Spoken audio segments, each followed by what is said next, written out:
En el principio era el Logos, la gran explosión, el primordial Om.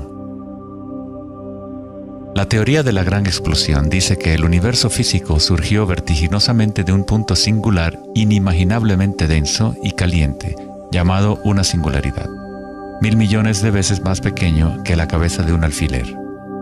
No dice el por qué ni el cómo. Cuanto más misterioso es algo, más asumimos que lo comprendemos.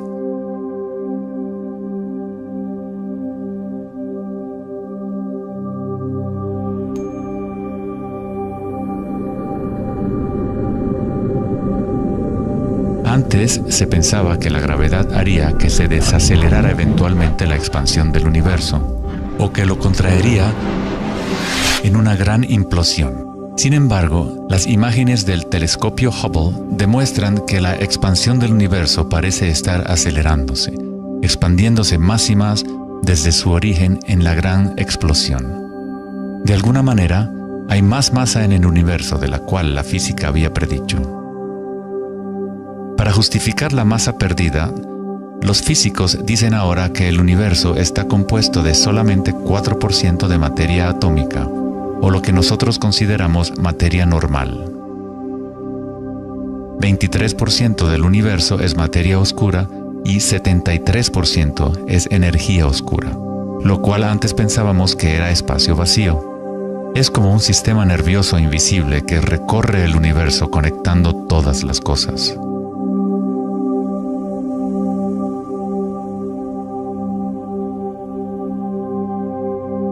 Los antiguos maestros védicos enseñaban Nada Brahma.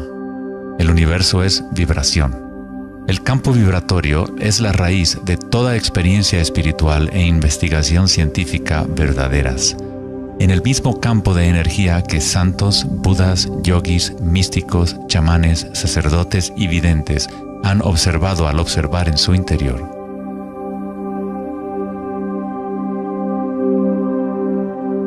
Se le ha denominado Akasha, el primordial Om, la red de joyas de Indra, la música de las esferas y miles de otros nombres a través de la historia.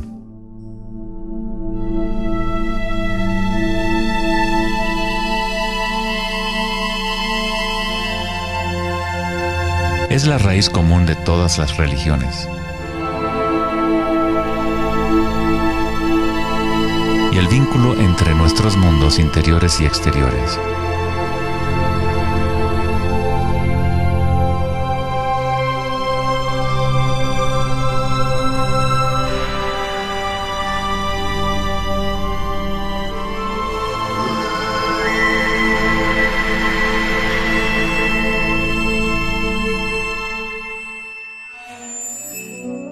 En el siglo III, el budismo Mahayana describió una cosmología no muy diferente a la física más avanzada de hoy en día. La red de joyas de Indra es una metáfora usada para describir una enseñanza védica mucho más antigua que ilustra la forma en que se teje la trama del universo. Indra, el rey de los dioses, dio a luz el sol y mueve los vientos y las aguas. Imagina una telaraña que se extiende en todas las dimensiones. Está formada por gotas de rocío y cada gota contiene el reflejo de todas las gotas de agua y en cada reflejo se advierte a la vez el reflejo de las gotas más minúsculas. Toda la telaraña continúa en esa misma representación hasta el infinito.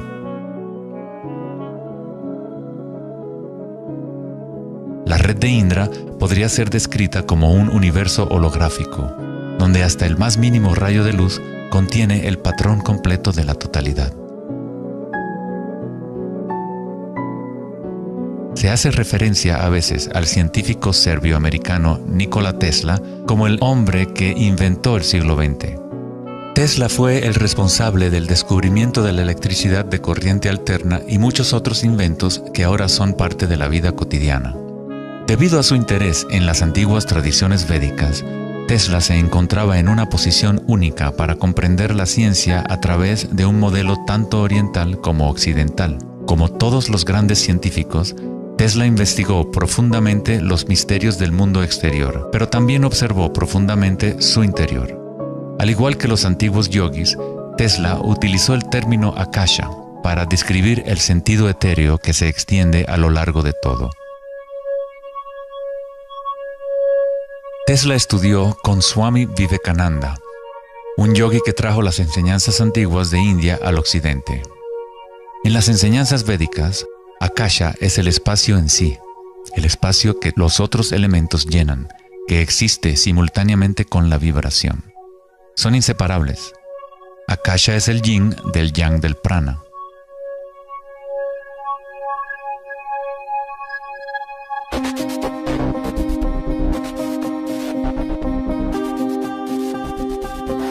Un concepto moderno que nos puede ayudar a conceptualizar a Akasha, o la sustancia primaria, es la idea de los fractales. No fue sino hasta la década de los 80 que los avances en las computadoras nos permitieron visualizar y reproducir en realidad matemática los patrones de la naturaleza. El término fractal fue acuñado en 1980 por el matemático Benoit Mandelbrot, que estudió ciertas ecuaciones matemáticas simples de cuando se repiten, producen una serie interminable de cambios en las formas matemáticas o geométricas dentro de un marco limitado. Son limitadas, pero al mismo tiempo infinitas. Un fractal es una forma geométrica aproximada que se puede dividir en partes, cada una de las cuales es aproximadamente del tamaño de una copia reducida del patrón completo, una propiedad llamada autosemejanza. Los fractales de Mandelbrot han sido llamados las huellas digitales de Dios.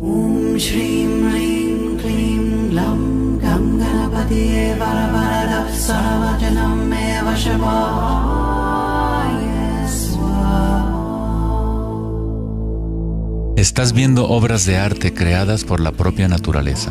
Si se gira la figura de Mandelbrot de cierta forma, luce muy similar a una deidad hindú o a un Buda. Esta figura ha sido denominada la figura Buddhabrot.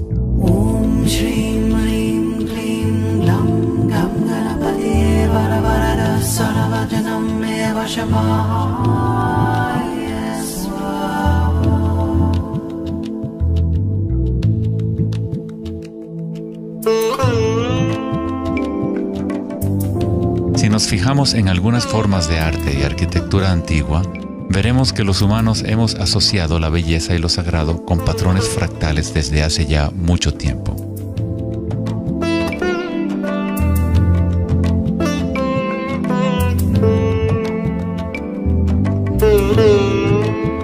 Infinitamente complejos, sin embargo, cada parte contiene la semilla para recrear el conjunto.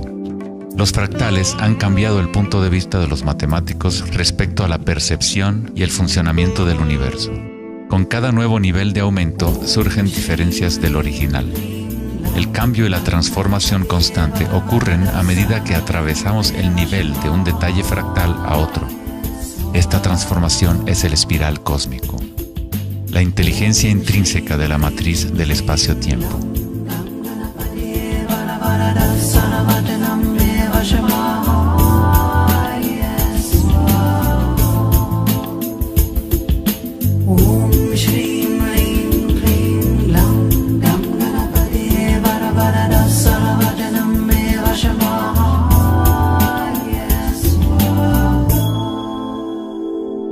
Los fractales son caóticos en su esencia, contienen ruido y orden.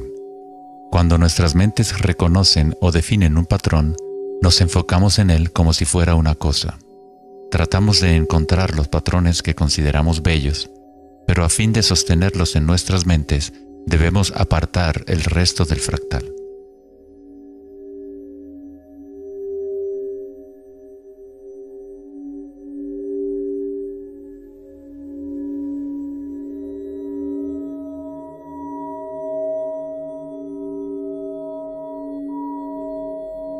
Comprender un fractal con los sentidos es limitar su movimiento.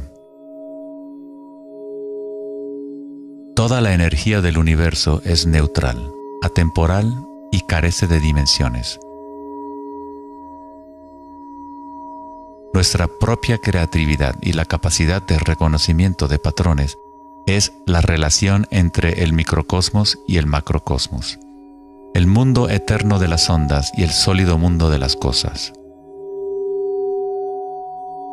La observación es un acto de creación a través de las limitaciones inherentes del pensamiento. Estamos creando la ilusión de solidez de las cosas al etiquetarlas y nombrarlas. El filósofo Kierkegaard dijo: si me nombras, me niegas. Al darme un nombre, una etiqueta, niegas las otras posibilidades que yo podría ser. Encasillas a la partícula en ser una cosa, al nombrarla, al concretarla, pero al mismo tiempo la estás creando, la defines para que exista. La creatividad es nuestra naturaleza más elevada. Con la creación de las cosas viene el tiempo, lo cual crea la ilusión de solidez.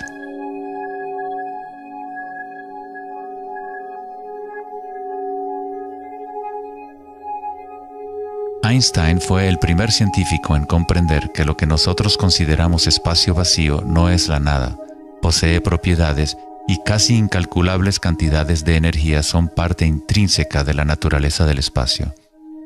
El famoso físico Richard Feynman dijo en una ocasión: hay suficiente energía en un solo metro cúbico de espacio para hervir todos los océanos del mundo. Los meditadores avanzados saben que en el silencio se encuentra el mayor poder. Buda tenía otro término para la sustancia primaria. La llamaba kalapas. Las kalapas son como partículas u ondas minúsculas que están surgiendo y desapareciendo miles de millones de veces por segundo.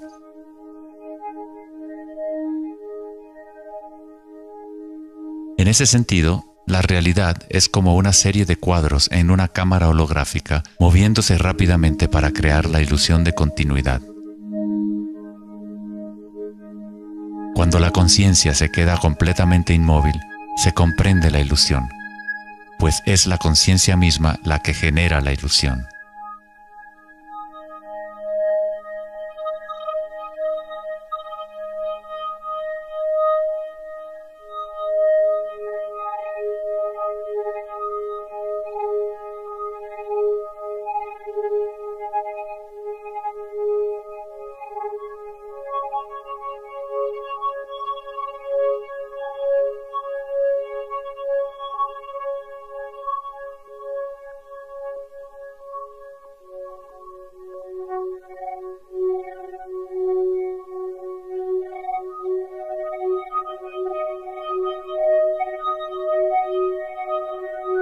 En las tradiciones antiguas orientales se sabía desde hace miles de años que todo es vibración.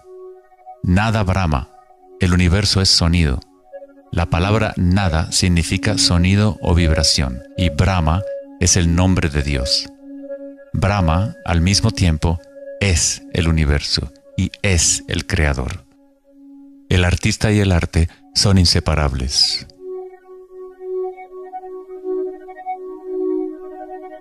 En los Upanishads, uno de los más antiguos registros de los seres humanos en la antigua India, se dice que Brahma, el creador, estaba sentado sobre una flor de loto, abrió los ojos y el mundo surgió.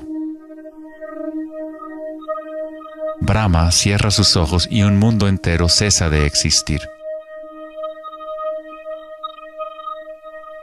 Algunos místicos, yogis y sabios han sostenido que hay un campo a nivel de la raíz de la conciencia, el campo akáshico o los registros akáshicos, donde toda la información, todas las experiencias pasadas, presentes y futuras existen ahora y siempre.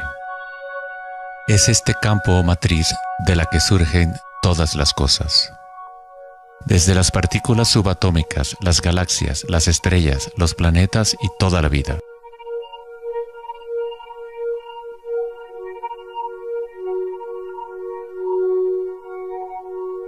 Nunca ves nada en su totalidad, ya que todo está formado de capas y capas de vibración y está constantemente cambiando. Intercambio de información con Akasha. Un árbol bebe del sol, del aire, de la lluvia y de la tierra.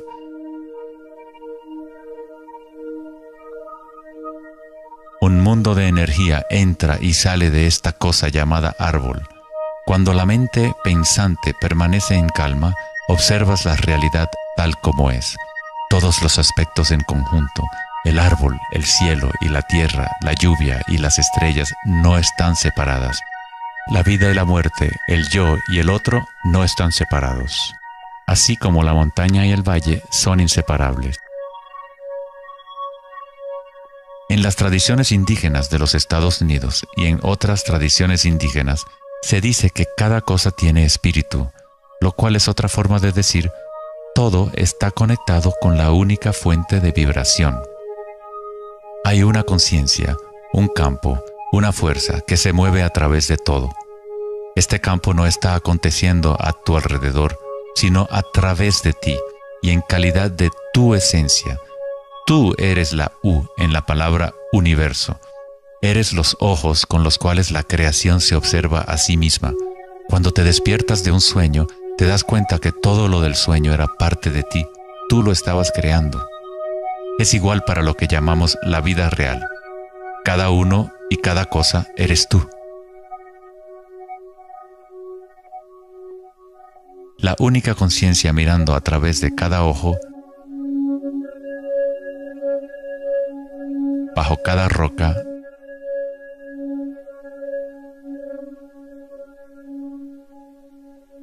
dentro de cada partícula.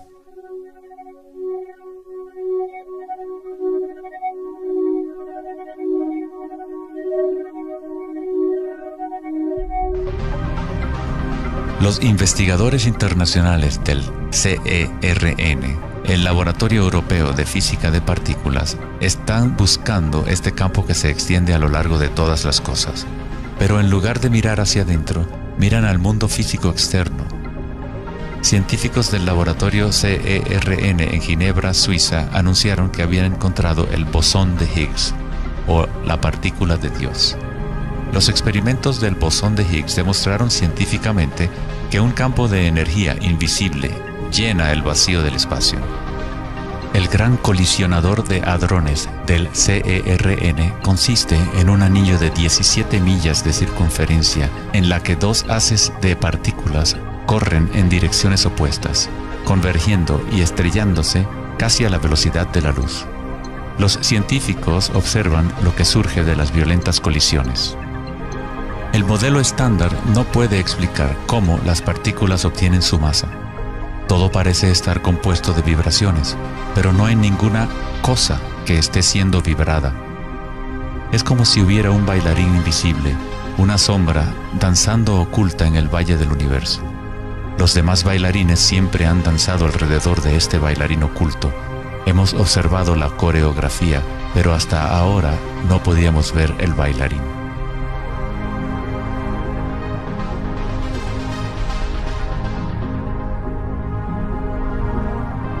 La denominada partícula de Dios, las propiedades de la materia básica del universo, el núcleo de toda la materia que constituiría la masa y la energía inexplicable que acciona la expansión del universo.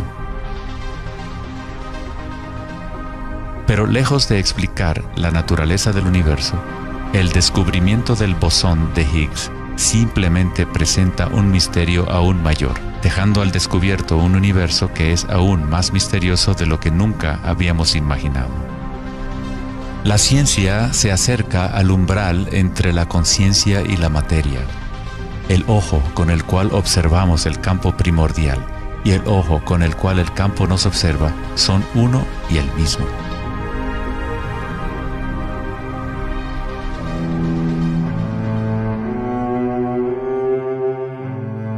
El célebre escritor alemán Wolfgang von Goethe dijo: "La onda es el fenómeno primordial que dio origen al mundo". La cimática es el estudio del sonido visible. La palabra cimática proviene de la raíz griega kuma, que significa onda o vibración.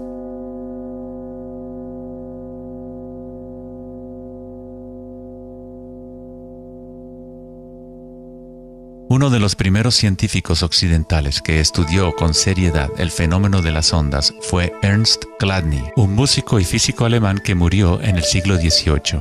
Chladni descubrió que cuando colocaba arena en placas de metal y luego hacía vibrar las placas con un arco de violín, la arena se organizaba en figuras con patrones.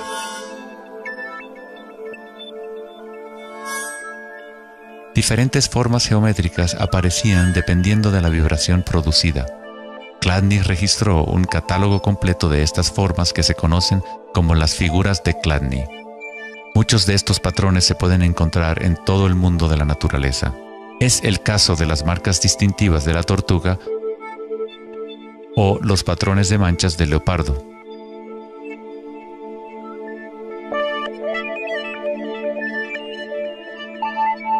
El estudio de los patrones Chladni o patrones ximáticos es uno de los métodos secretos con el que los fabricantes de alta calidad de guitarras, violines y otros instrumentos prueban la calidad del sonido que emiten. Hans Jenny expandió el trabajo de Chladni en los años 60 usando varios líquidos y amplificación electrónica para generar frecuencias de sonido, y así acuñó el término cimática. Si se envían ondas sinusoidales simples a través de un recipiente con agua, se pueden ver los patrones en el agua. Dependiendo de la frecuencia de la onda, aparecerán diferentes patrones de ondas. Cuanto más elevada sea la frecuencia, más complejo será el patrón. Estas formas son repetibles, no aleatorias. Cuanto más observas, más empiezas a ver cómo la vibración organiza la materia en formas complejas que comenzaron en simples ondas repetitivas. Esta vibración de agua tiene un patrón similar a un girasol.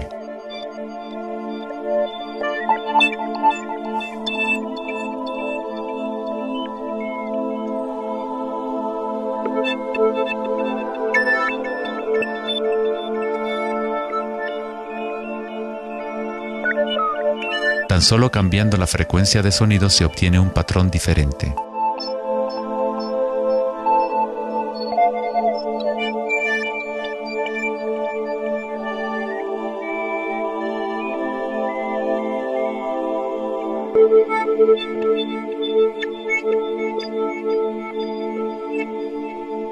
El agua es una sustancia muy misteriosa, es altamente impresionable.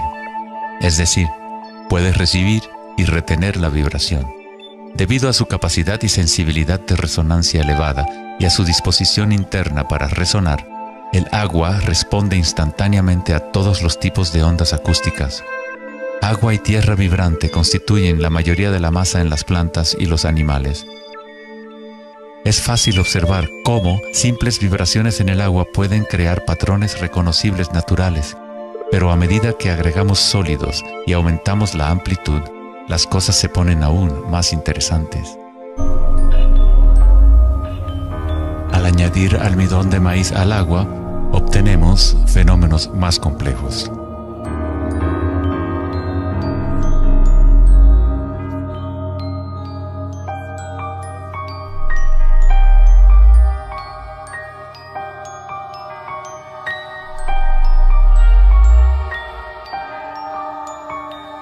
Tal vez, los principios de la vida en sí se pueden observar conforme las vibraciones mueven la burbuja de almidón de maíz en lo que parece ser un organismo en movimiento.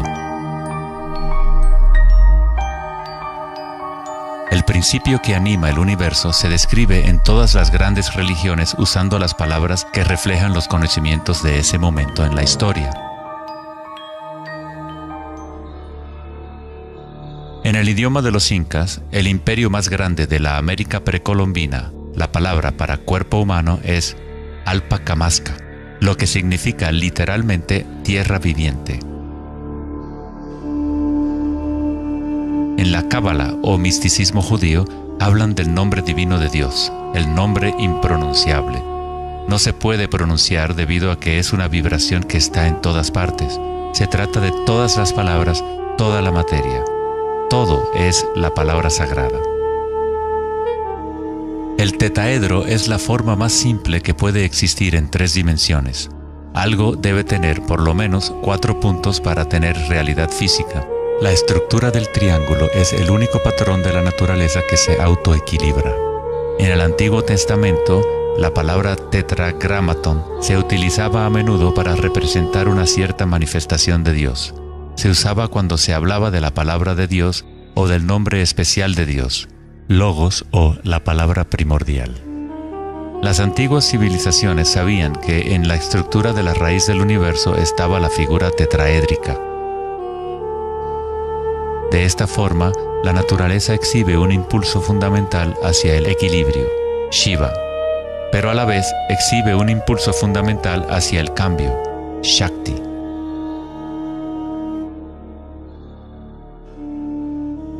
En la Biblia, el Evangelio de Juan dice comúnmente, en el principio era la palabra, pero en el texto original el término utilizado fue logos.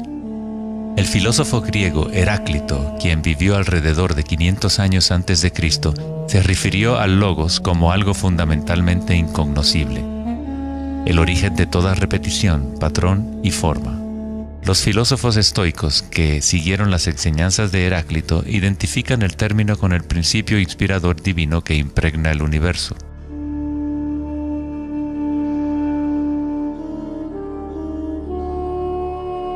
En el sufismo, el logos está en todas partes y en todas las cosas. Es aquello de lo cual lo inmanifiesto se manifiesta.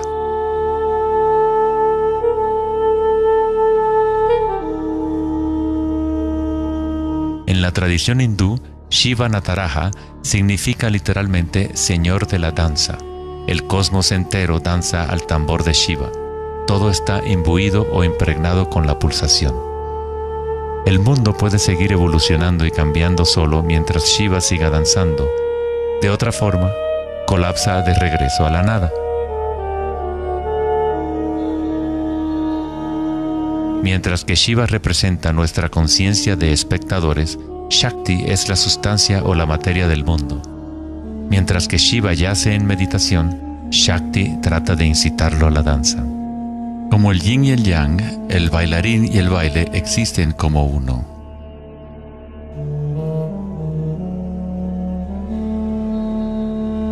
Logos también significa verdad inocultable. Aquel que conoce el logos, conoce la verdad. Existen muchas capas de encubrimiento en el mundo humano como consecuencia de los múltiples giros de Akasha hasta convertirse en estructuras complejas que ocultan la fuente de sí misma. Como un juego divino de las escondidas, nos hemos ocultado desde hace miles de años y eventualmente nos hemos olvidado por completo del juego. De alguna forma, nos olvidamos que había algo que encontrar. En el budismo se enseña a través de la meditación a percibir directamente el logos, el campo del cambio o impermanencia en nuestro interior. Cuando observas tu mundo interior, observas las sensaciones y energías más sutiles conforme la mente se concentra y se enfoca. A través de la comprensión directa de anicca o impermanencia a nivel de la raíz de la sensación, uno se libera del apego a las formas externas transitorias.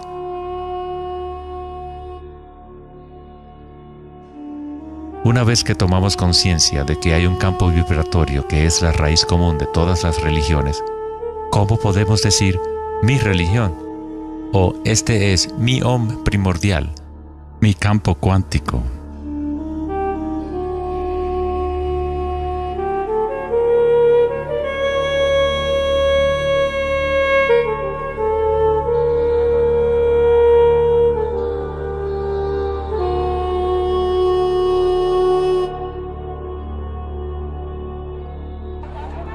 La verdadera crisis en nuestro mundo no es de carácter social, político o económico. Nuestra crisis es una crisis de conciencia, la incapacidad de experimentar directamente nuestra verdadera naturaleza. La incapacidad de reconocer esto en todo el mundo y en todas las cosas.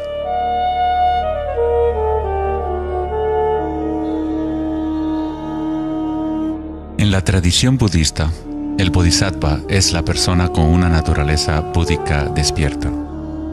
Un bodhisattva se compromete a ayudar a despertar a cada ser en el universo, comprendiendo que solo hay una conciencia. Para despertar el verdadero ser, uno debe despertar a todos los seres.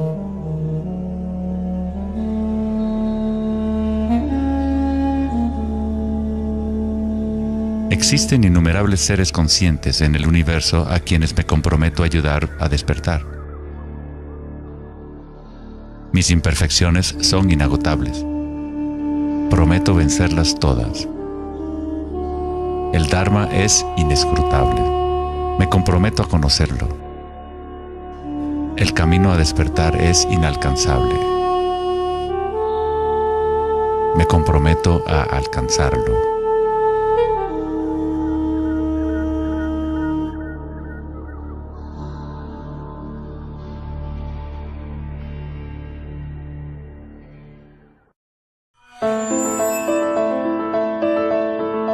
El filósofo Platón, partidario de Pitágoras, insinuaba enigmáticamente que había una llave de oro que unificaba todos los misterios del universo. Esta es la llave de oro a la que regresaremos una y otra vez a lo largo de nuestra exploración. La llave de oro es la inteligencia del Logos, la fuente del Om primordial. Se podría decir que es la mente de Dios. Con nuestros limitados sentidos, estamos observando solo la manifestación externa de la mecánica oculta de la autosemejanza. La fuente de esta simetría divina es el misterio más grande de nuestra existencia. Muchos de los pensadores monumentales de la historia, como Pitágoras, Kepler, Leonardo da Vinci, Tesla y Einstein, han llegado al umbral del misterio. Einstein dijo: "Lo más bello que podemos experimentar es lo misterioso. Es la fuente de cualquier arte y ciencia verdadera. Aquel que no conoce esta emoción, que no hace pausa para maravillarse y quedarse absorto en admiración, es como si estuviera muerto. Sus ojos están cerrados". Estamos en la posición de un niño pequeño entrando a una gran biblioteca llena de libros en muchos idiomas diferentes. El niño sabe que alguien debe haber escrito esos libros. No sabe cómo. No entiende los idiomas en que están escritos. El niño sospecha ligeramente que hay un orden misterioso en la disposición de los libros, pero no sabe cuál es. A mí me parece que esa es la actitud, inclusive del ser humano más inteligente, hacia Dios. Vemos un universo maravillosamente ordenado que obedece ciertas leyes. Nuestras mentes limitadas no pueden comprender la misteriosa fuerza que mueve las constelaciones. Todo científico que observa detenidamente el universo y todo místico que observa profundamente su interior, se encuentra tarde o temprano, cara a cara, con la misma cosa: la espiral primordial.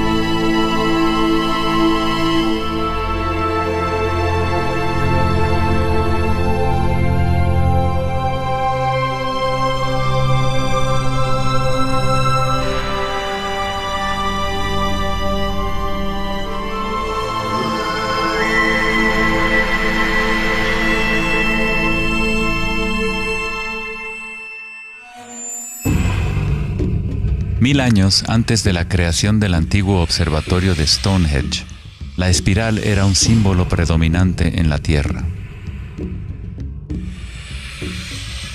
Las espirales antiguas se pueden encontrar por todas partes del mundo.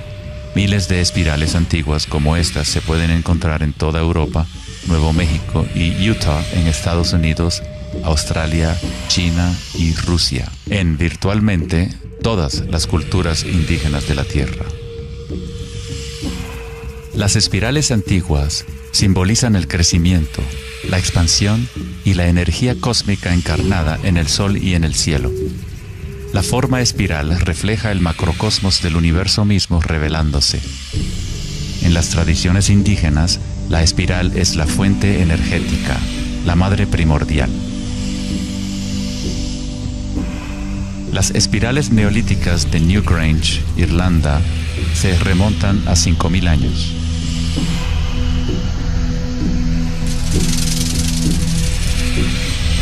tienen 500 años más que la Gran Pirámide de Giza y son igual de enigmáticas ante los observadores modernos. Las espirales se remontan a una época en la historia en donde los humanos estaban más conectados con la Tierra, con los ciclos y las espirales de la naturaleza. Una época en que los seres humanos se identificaban menos con los pensamientos.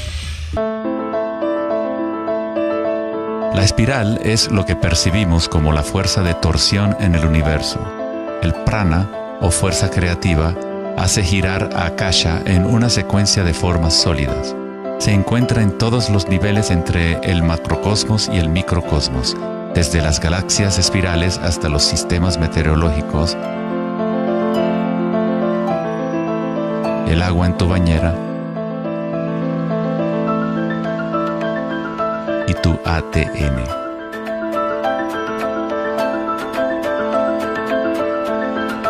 En la experiencia directa de tu propia energía, la espiral primordial no es una idea, sino más bien lo que hace posible toda condición e idea.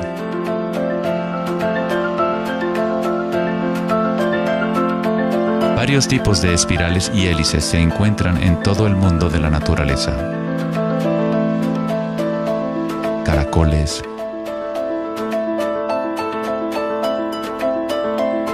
corales marinos,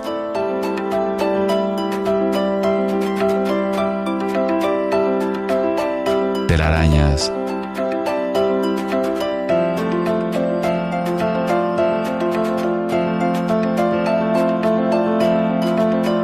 fósiles.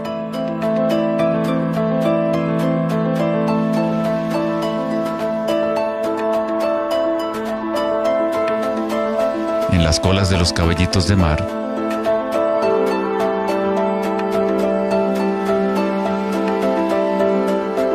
y en las conchas. Muchas espirales en la naturaleza se pueden observar como espirales logarítmicas o espirales en crecimiento. A medida que avanzas desde el centro de la espiral, las secciones son exponencialmente más grandes. Al igual que la red de joyas de Indra, las espirales logarítmicas son autosemejantes u holográficas, de manera que las características de cada parte reflejan el conjunto. Hace 2400 años, en la antigua Grecia, Platón consideraba la proporción geométrica continua como el vínculo cósmico más profundo. La sección áurea, o número áureo, o proporción divina, era el secreto más grande de la naturaleza. La sección áurea puede expresarse como la relación de A más B a A es igual a la relación de A a B. Para Platón, el alma del mundo se vincula en una sola resonancia armónica. El mismo patrón pentagonal que existe en una estrella de mar o en una rebanada de quimbombo se puede observar en la trayectoria del planeta Venus trazada en el cielo nocturno durante un periodo de 8 años.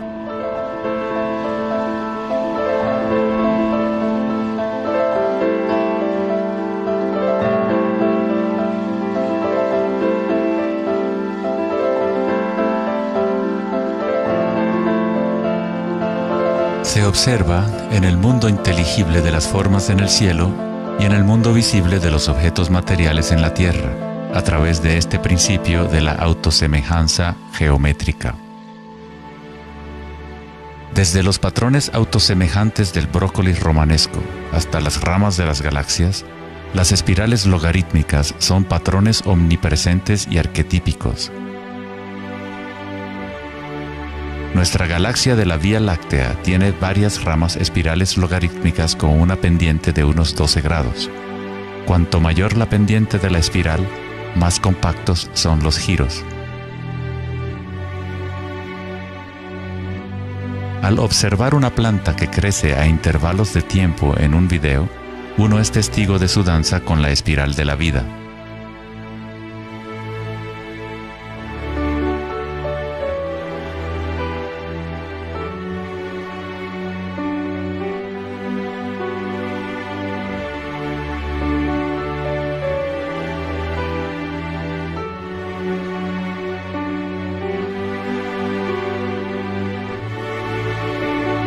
Una espiral dorada es una espiral logarítmica que crece hacia afuera, siguiendo el factor de la sección áurea. La sección áurea es una relación matemática especial que aparece una y otra vez en la naturaleza.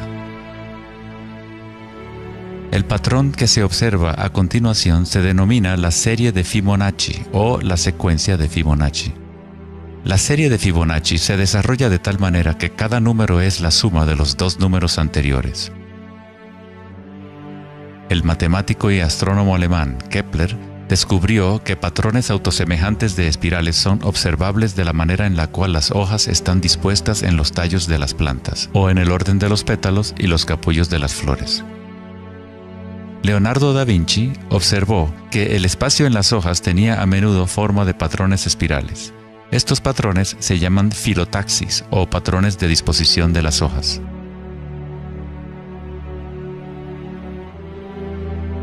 La disposición filotaxis se puede observar en los nucleótidos independientes del ADN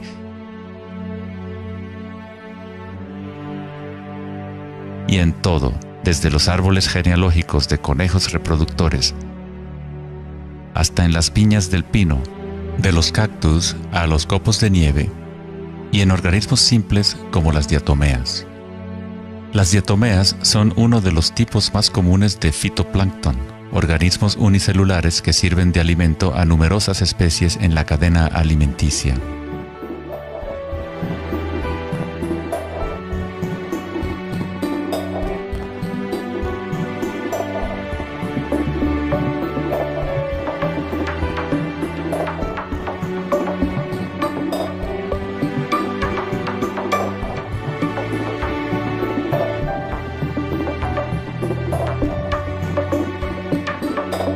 ¿Cuánta matemática debes saber para ser un girasol o una abeja?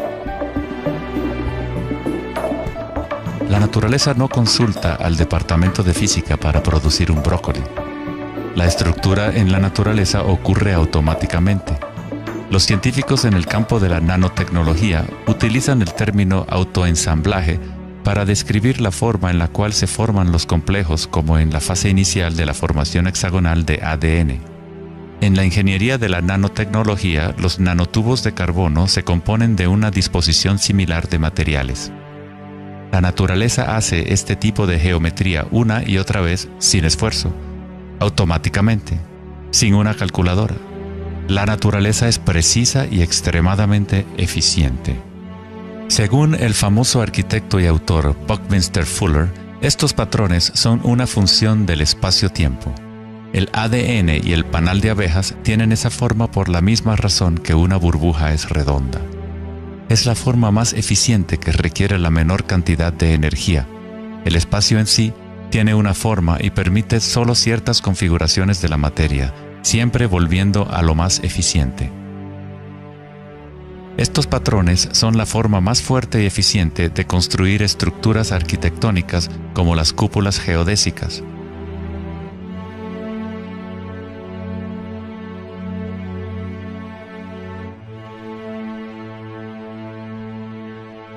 Los patrones de espirales logarítmicas permiten la exposición máxima de las plantas a los insectos para la polinización.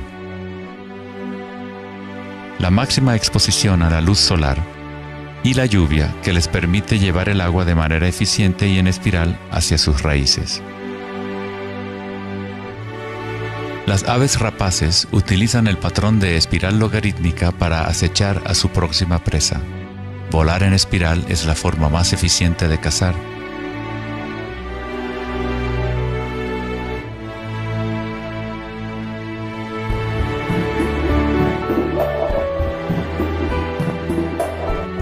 Nuestra capacidad de observar el akasha danzando la espiral de la vida hacia una forma material se relaciona con la habilidad de percibir la belleza y la simetría en la naturaleza.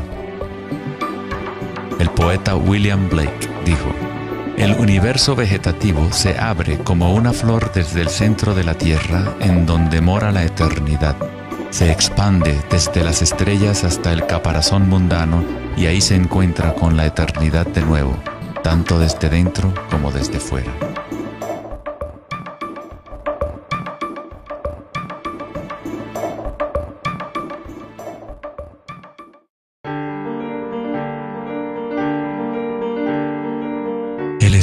los patrones en la naturaleza no es algo familiar en el mundo occidental, pero en la antigua China, esta ciencia es conocida como Li. El Li refleja el orden dinámico y el patrón en la naturaleza. Pero no es considerado algo estático, congelado o inmutable como un mosaico. Es un patrón dinámico que se materializa en todos los seres vivos.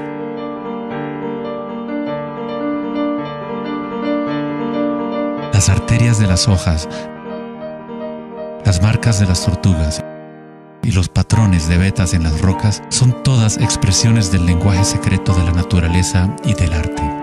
El laberinto es uno de los muchos patrones de Li. Se encuentran en las estructuras de los corales, en hongos como el morel,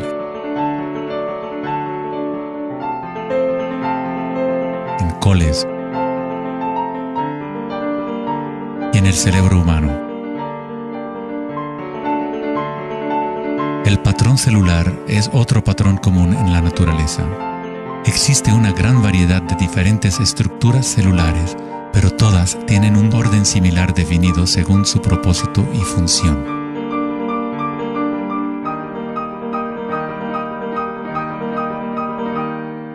Es fácil quedarse fascinado ante el juego constante de formas, pero lo más interesante es que ciertas formas arquetípicas parecen estar entretejidas en la trama de la naturaleza.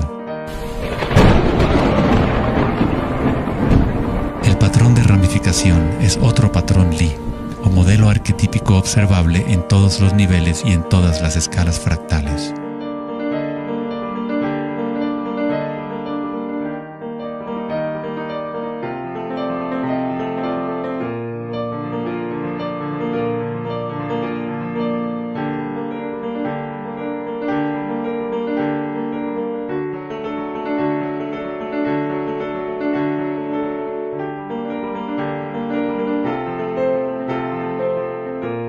Tomemos, por ejemplo, esta imagen increíble de una simulación de computadora conocida como la simulación del milenio, que muestra la distribución de la materia oscura en el universo local. Fue creada por Max Planck Society en Alemania. La materia oscura es lo que antes considerábamos espacio vacío. Es como un sistema nervioso invisible que recorre todo el universo.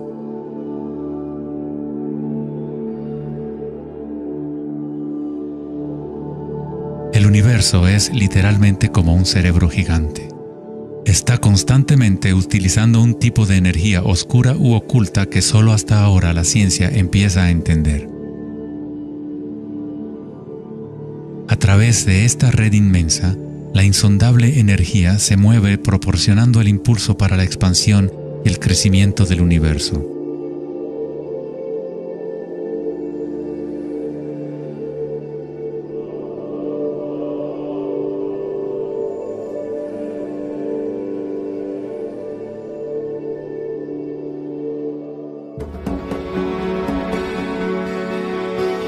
La naturaleza crea patrones de ramificación automáticamente cuando creamos las condiciones adecuadas.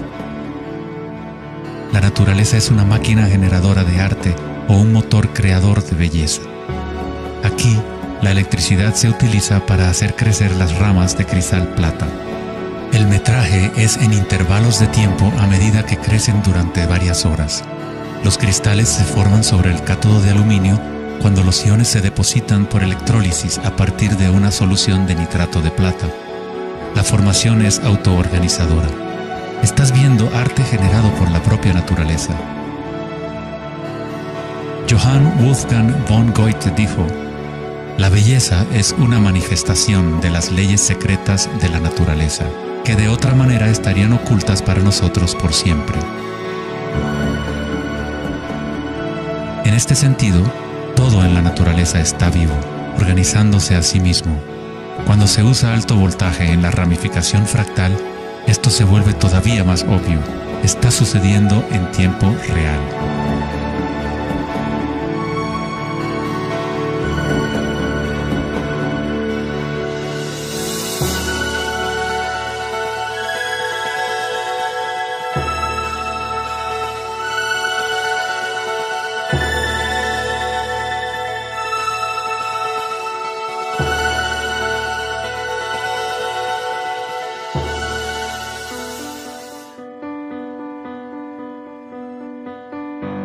el cuerpo humano se encuentran patrones y estructuras ramificadas por todas partes. Son, por supuesto, el sistema nervioso de la medicina occidental. Pero en la medicina china, ayurvédica y tibetana, los meridianos de energía son un componente esencial para entender cómo funciona el cuerpo. Los nadis o meridianos de energía forman estructuras ramificadas. Una autopsia no revelará los chakras o nadis, pero eso no quiere decir que no existen. Es necesario refinar las herramientas que usamos para poder observar. En primer lugar, debes aprender a acallar tu mente. Solo entonces podrás ver estas cosas primero en tu interior. En la teoría eléctrica, cuanta menos resistencia haya en un cable, más fácilmente puede transportar energía. Al cultivar la ecuanimidad a través de la meditación, se crea un estado de no resistencia en tu cuerpo. Prana o chi, o energía interna, es simplemente tu vitalidad interior. Lo que sientes cuando tomas conciencia desde el interior del cuerpo. Los hilos sutiles de tu cuerpo que transportan el prana, los nadis, logran mover más y más energía pránica a través de los chakras. El cableado se hace más fuerte a medida que lo usas, pues permites que la energía fluya. Donde quiera que haya conciencia, el chi o energía comenzará a fluir y prosperarán las conexiones físicas. En el sistema nervioso y el cerebro, los patrones físicos de cableado se establecen por repetición. Si prestas atención continuamente a lo que está en tu interior y reduces la resistencia a las sensaciones que están experimentando, incrementas tu capacidad energética.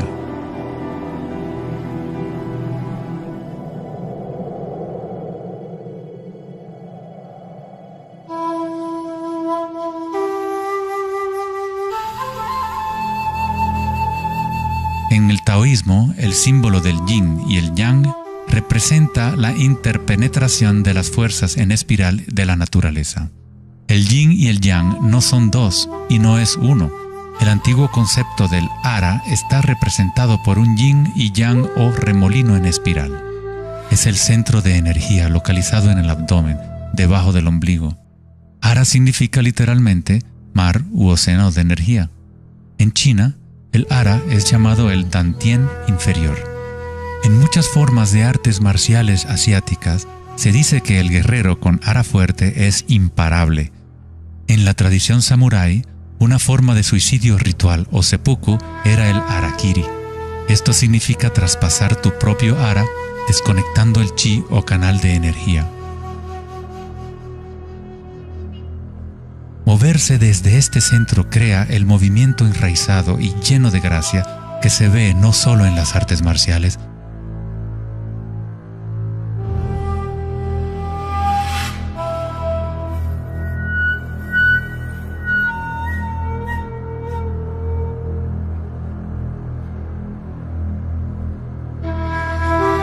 sino en grandes golfistas,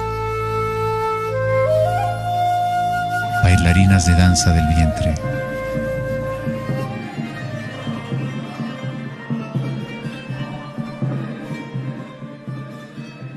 y derviches giradores sufíes. La esencia del ara es la cultura de la conciencia disciplinada, enfocada en un solo punto, la quietud del ojo del huracán.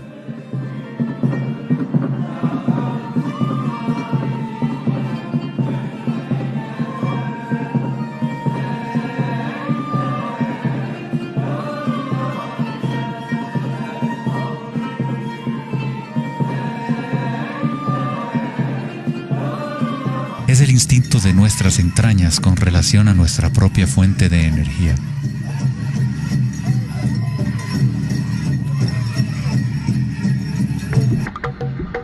Una persona con buena ara está conectada con la tierra y con la sabiduría intuitiva que conecta a todos los seres.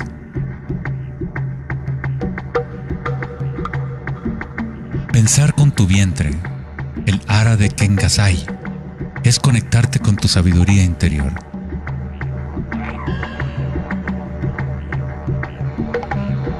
Los antiguos aborígenes australianos se concentraban en la misma zona justo debajo del ombligo, donde el cordón de la gran serpiente arcoíris yacía enroscada. Una vez más, una representación de energía evolutiva en la humanidad. No es casualidad que es en el ara donde comienza la nueva vida.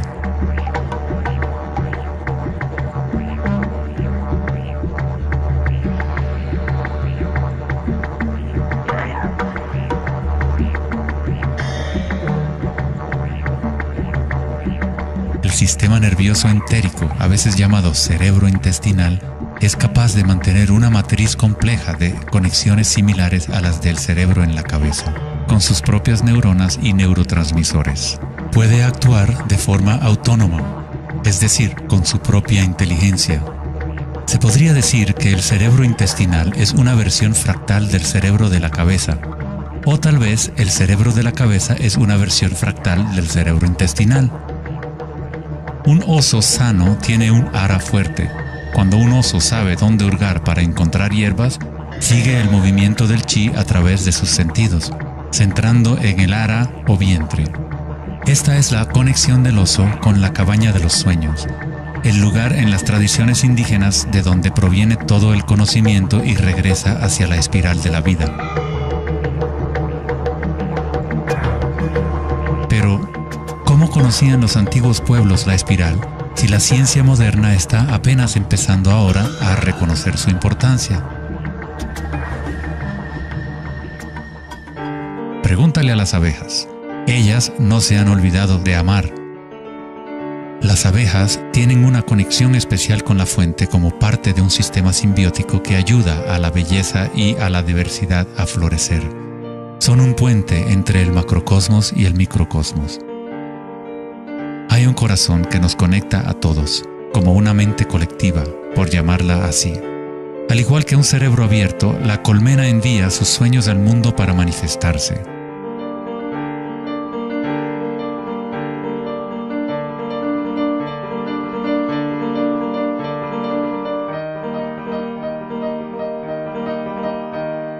En la naturaleza, muchas criaturas saben cómo actuar en el unísono para moverse con un solo espíritu, en una sola dirección.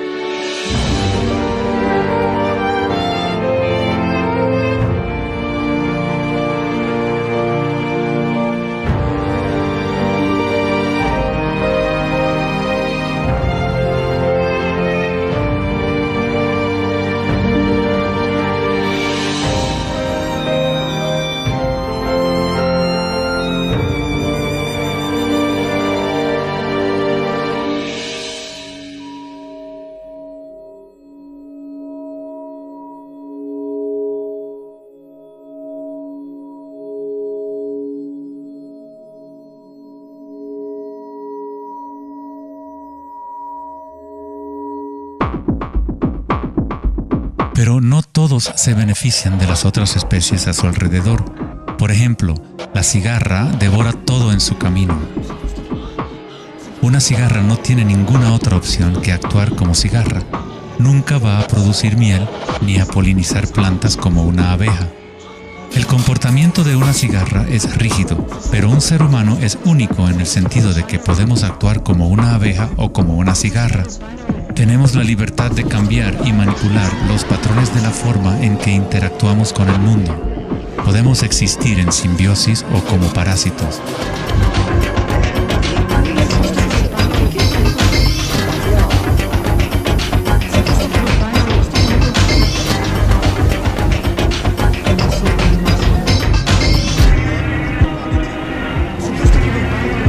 Hoy en día, los seres humanos tratan de entender la espiral con la mente racional, pero nunca ha sido el pensamiento el que nos conecta con la espiral de la vida. Siempre hemos estado conectados.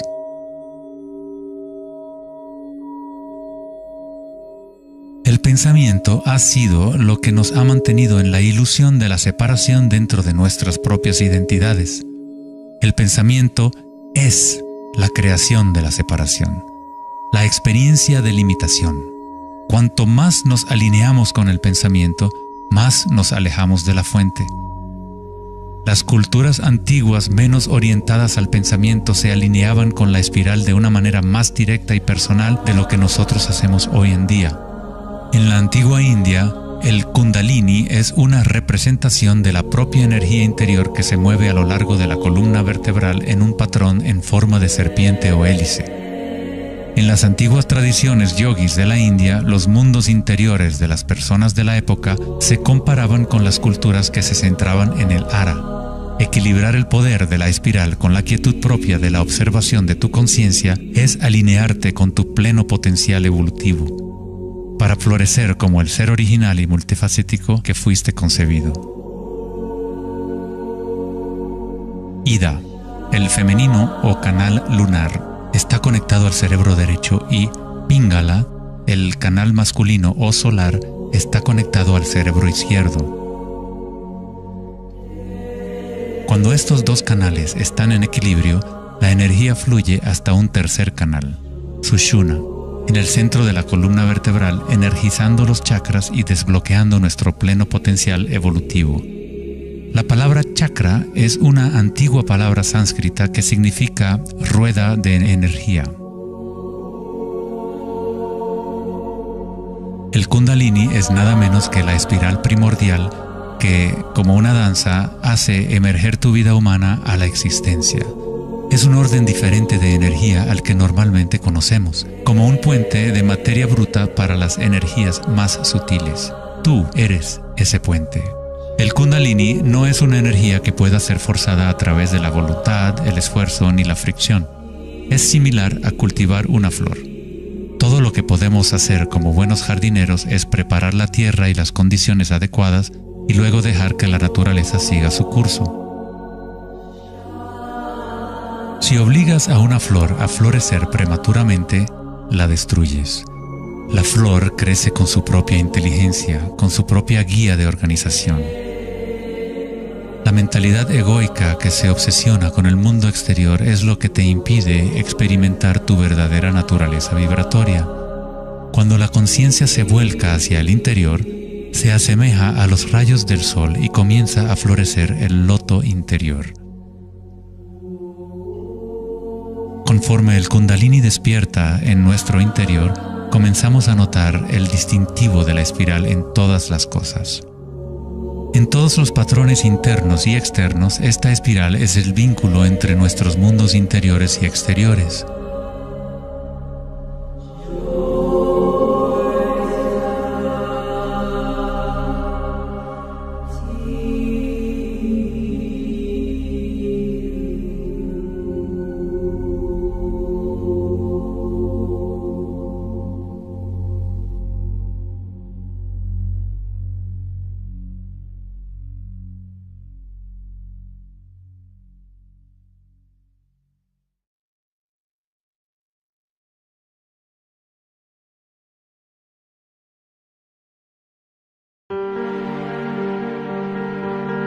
Antes de los albores de la civilización occidental y del lenguaje escrito, la ciencia y la espiritualidad no eran dos cosas separadas.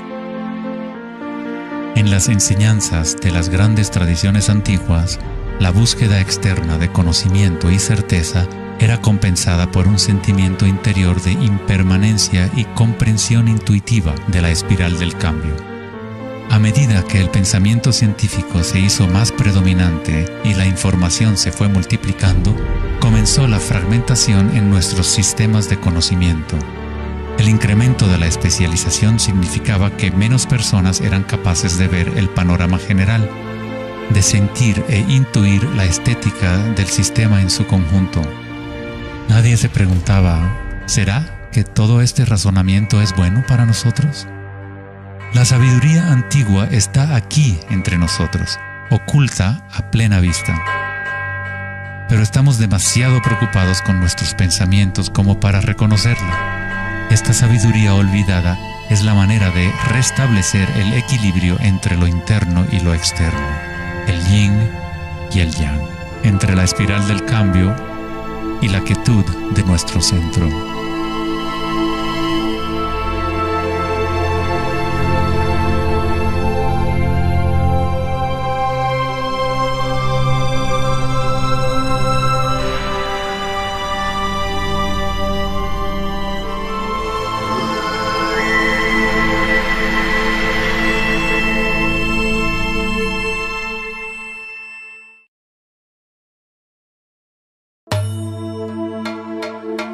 la leyenda griega, Asclepio era hijo de Apolo y dios de la medicina. Su sabiduría y habilidades para la curación eran insuperables, y se decía que había descubierto el secreto mismo de la vida y la muerte. En la antigua Grecia, los templos de curación asclepianos reconocían el poder de la espiral primordial. Esto está simbolizado por la vara de Asclepios. Se dice que Hipócrates, el padre de la medicina, cuyo juramento todavía constituye el código moral de la profesión médica, se entrenó en un templo asclepiano. Hasta el día de hoy, este símbolo de nuestra energía evolutiva se mantiene como el logotipo de la Asociación Médica Americana y otras organizaciones médicas en todo el mundo. En la iconografía egipcia, la serpiente y el pájaro representan la dualidad o polaridad de la naturaleza humana.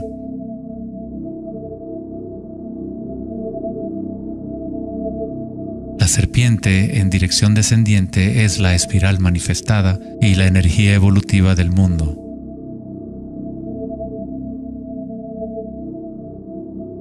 El pájaro es la dirección ascendiente, la corriente dirigida hacia el sol o la concientización unívoca del despertar, el vacío de Akasha.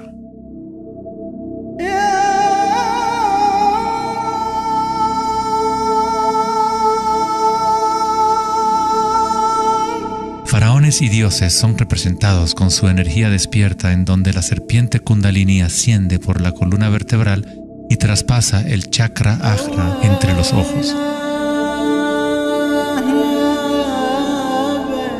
Esto se denomina el ojo de Horus. En la tradición hindú, el bindi también representa el tercer ojo, la conexión divina con el espíritu.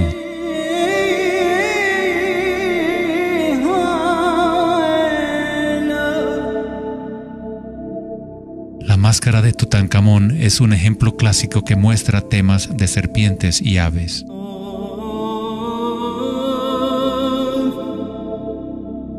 Las tradiciones mayas y aztecas combinan a la serpiente y al pájaro en un solo dios, Quetzalcóatl o Kukulcán. El dios de la serpiente alada representa la conciencia evolutiva despierta o el Kundalini despierto. La persona que despierta a Quetzalcóatl en su interior es una manifestación viviente de lo divino. Se dice que Quetzalcóatl o la energía de la serpiente regresará al final de los tiempos.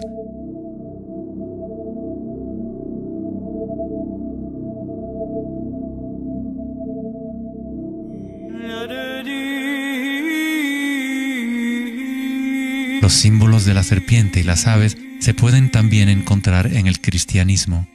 Su significado real podría estar codificado de una manera más profunda, pero el significado es el mismo que en otras tradiciones antiguas. En el cristianismo, el pájaro o paloma que se ve a menudo sobre la cabeza de Cristo representa al Espíritu Santo o Kundalini Shakti a medida que asciende al sexto chakra y más allá. Los místicos cristianos llaman al Kundalini por otro nombre, Espíritu Santo. En Juan 3:14 dice: así como Moisés levantó la serpiente en el desierto, así también es necesario que el Hijo del Hombre sea levantado. Jesús y Moisés despertaron su energía Kundalini, trayendo el despertar de la conciencia a las fuerzas inconscientes reptilianas que rigen los deseos del ser humano. Se dice que Jesús pasó 40 días y 40 noches en el desierto, durante los cuales fue tentado por Satanás. De igual forma, Buda fue tentado por Mara cuando estaba sentado en busca de la iluminación bajo el árbol Bodhi o árbol de la sabiduría. Tanto Cristo como Buda tuvieron que alejarse de la tentación de los placeres sensoriales y mundanos.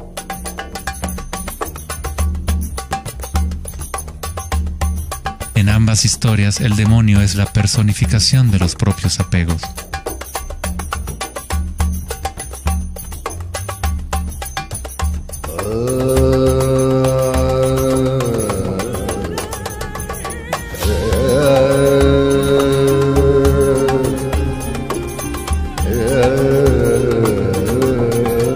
estudiamos la historia de Adán y Eva a través de la luz de las tradiciones védicas y egipcias, descubrimos que la serpiente que vigila el árbol de la vida es el Kundalini. La manzana representa el encanto y la tentación del mundo sensorial externo. Distrayéndonos del conocimiento del mundo interior, del árbol del conocimiento interior,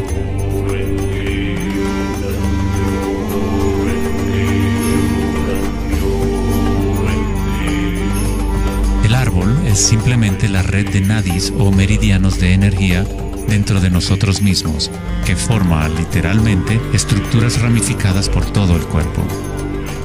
En nuestra búsqueda egoica de gratificación externa, nos hemos separado del conocimiento del mundo interior, de nuestra conexión a Akasha y a la fuente de la sabiduría.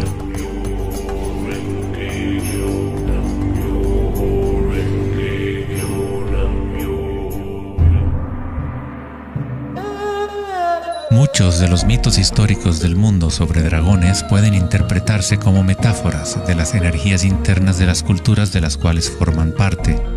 En China, el dragón sigue siendo un símbolo sagrado que representa la felicidad.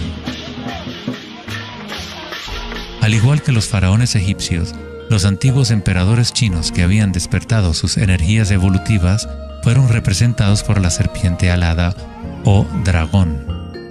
El tótem real del emperador de Jade o el emperador celestial muestra un balance similar a los canales de Ida y Pingala.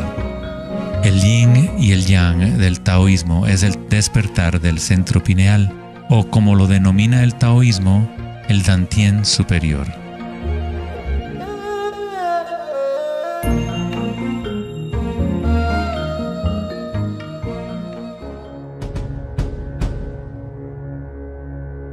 La naturaleza está llena de distintas formas de detectar y asimilar la luz.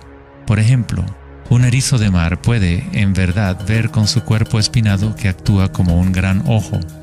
Los erizos detectan la luz que ilumina sus espinas y comparan la intensidad de los rayos para tener una idea de lo que está en su entorno.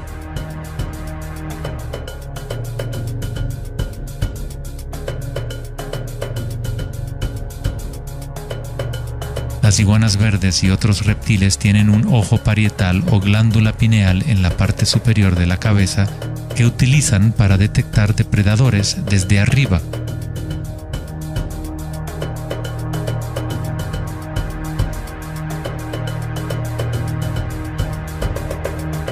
La glándula pineal humana es una pequeña glándula endocrina que ayuda a regular los patrones del sueño y vigilia.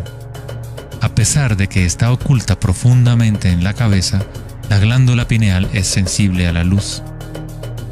El filósofo Descartes reconoció que el área de la glándula pineal o tercer ojo era la interfase entre la conciencia y la materia. Casi todo es simétrico en el cuerpo humano. 2 ojos, 2 oídos, 2 fosas nasales. Incluso el cerebro tiene 2 hemisferios. Pero hay un área en el cerebro que no se duplica. Es el área de la glándula pineal y el centro energético que lo rodea. En un nivel físico, ahí se forman naturalmente moléculas únicas como el DMT. El DMT también se forma naturalmente en el momento del nacimiento y en el momento de la muerte, actuando literalmente como un puente único entre el mundo de los vivos y de los muertos. El DMT se produce de forma natural en los estados de meditación profunda o samadhi o a través de medios enteógenos.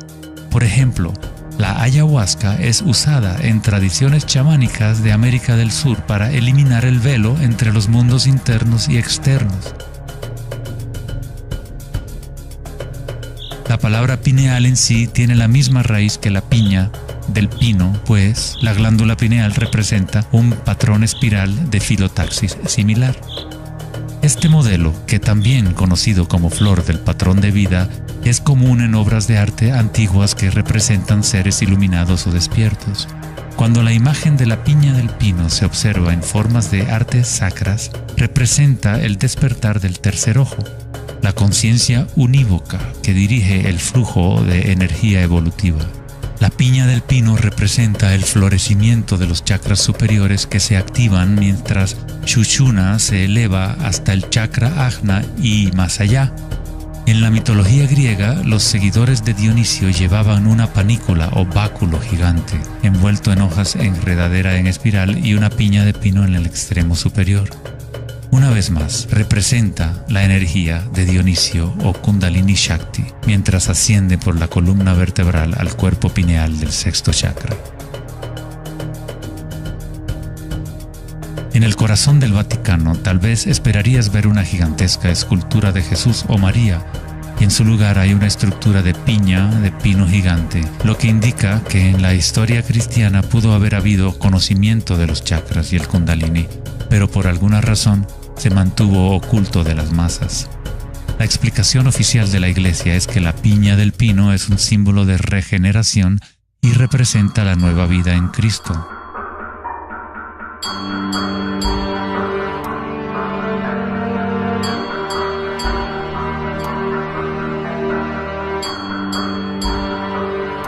El filósofo y místico del siglo XIII, Meister Eckhart, dijo: "El ojo con el que veo a Dios y el ojo con el que Dios me ve es el mismo". En la Biblia del rey Jacobo, Jesús dijo: "La luz del cuerpo es el ojo, y si por lo tanto tienes un solo ojo, tu cuerpo entero se llenará de luz".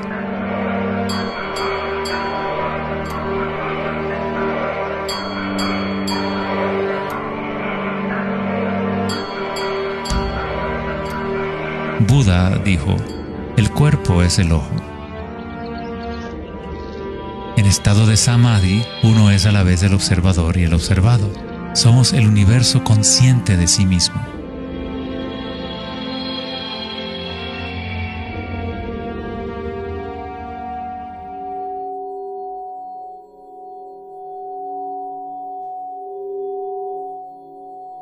Cuando el Kundalini se activa, estimula el sexto chakra y el centro pineal, y esta zona empieza a recuperar algunas de sus funciones evolutivas. La meditación en la oscuridad ha sido utilizada durante miles de años como una forma de activar el sexto chakra en el área de la glándula pineal. La activación de este centro nos permite ver la luz interior. Ya sea el yogi proverbial o el chamán en retiro profundo en una cueva, un taoísta, un iniciado maya o un monje tibetano, todas las tradiciones incorporan un periodo de tiempo durante el cual uno entra en la oscuridad.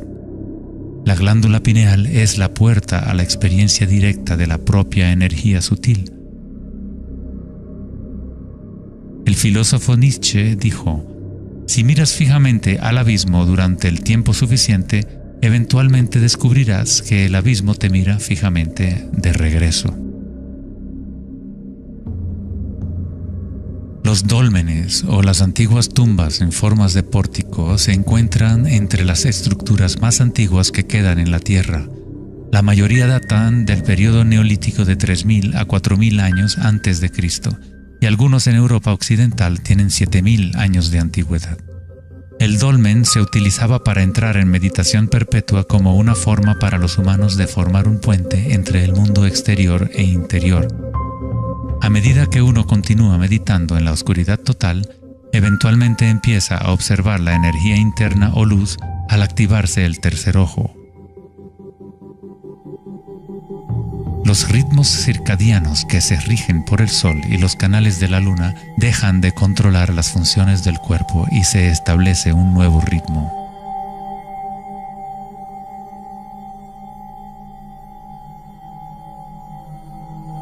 El séptimo chakra ha sido representado por el símbolo Om desde hace miles de años, un símbolo construido por signos sánscritos que representan los elementos. Cuando el Kundalini se eleva más allá del sexto chakra, se empieza a crear un halo de energía. Los halos aparecen constantemente en las pinturas religiosas de diferentes tradiciones en todas partes del mundo.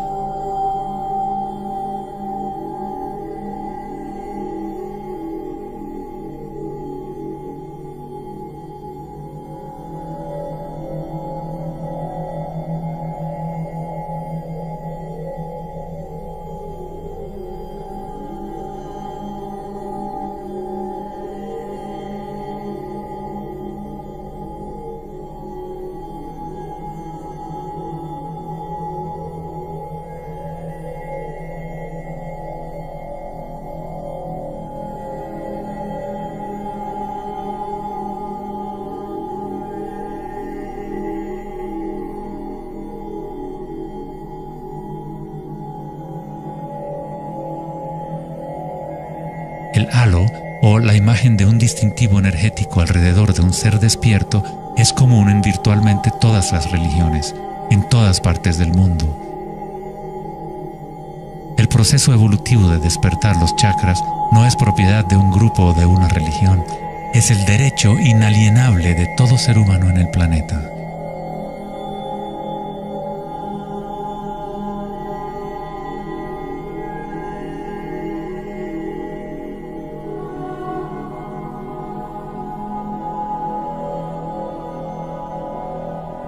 El chakra de la corona es la conexión con lo divino, aquello que está más allá de la dualidad, más allá del nombre y la forma. Akenatón fue un faraón cuya esposa era Nefertiti. Era llamado el Hijo del Sol. Él descubrió Atón, o la palabra de Dios en su interior, uniendo el Kundalini y la conciencia.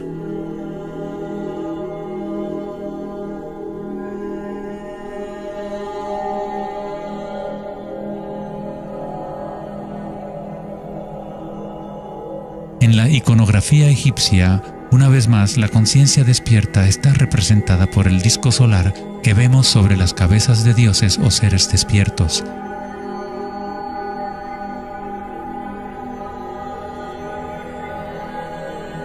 En las tradiciones hindú y yógica, se denomina Sahasrara a ese halo, el loto de 1000 pétalos.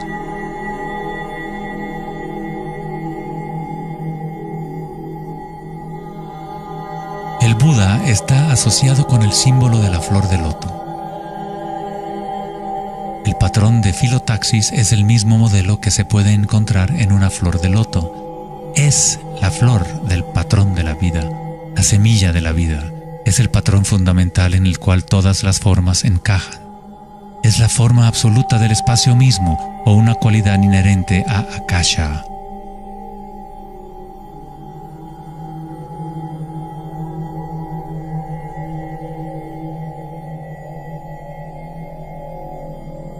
En un momento de la historia, el símbolo de la flor de la vida predominaba por toda la tierra. La flor de la vida se encuentra custodiada por leones en lugares más sagrados de China y otras partes de Asia.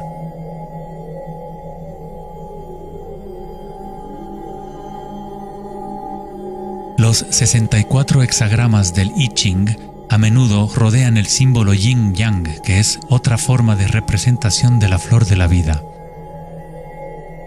En el interior de la flor de la vida está la base geométrica de todos los sólidos platónicos, de esencialmente cualquier forma que pueda existir. La antigua flor de la vida empieza con la geometría de la estrella de David, o triángulos con sus caras hacia arriba y hacia abajo. En tridimensional serían estructuras tetaédricas. Este símbolo es un yantra, una especie de programa que existe en el universo, la máquina que genera nuestro mundo fractal. Los yantras se han utilizado como herramientas para despertar la conciencia durante miles de años.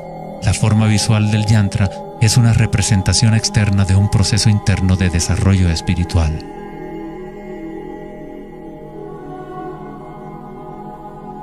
Es la música oculta del universo hecha visible, compuesto por la intersección de formas geométricas y patrones de interferencia.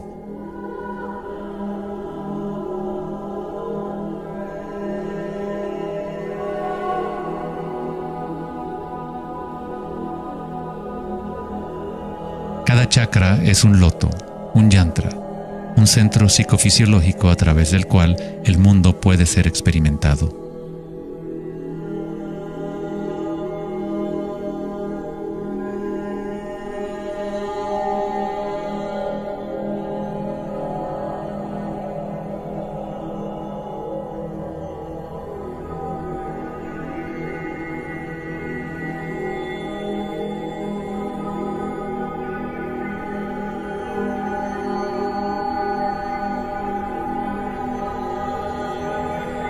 Un yantra tradicional, tal como se puede encontrar en la tradición tibetana, posee valiosas capas de significado, a veces incorporando una cosmología y visión del mundo por completo. El yantra es un patrón en constante evolución que trabaja a través del poder de la repetición o iteración de un ciclo. El poder del yantra está casi perdido en el mundo de hoy, ya que buscamos significado solo en la forma externa y no lo conectamos a nuestras energías internas a través de la intención.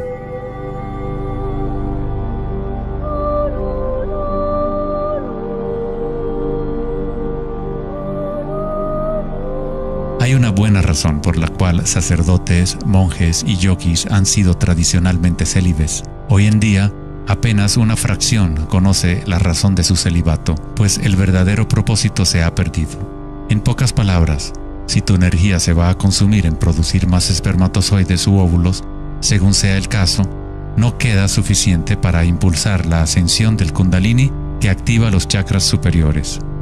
El Kundalini es energía vital, la cual es también energía sexual.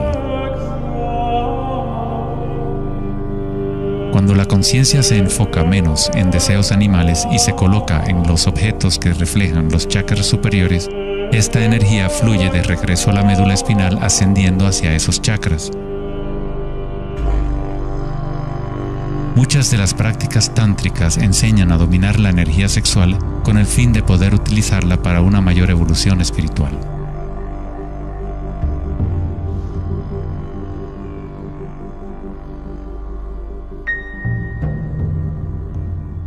Tu estado de conciencia crea las condiciones adecuadas para que tu energía pueda crecer.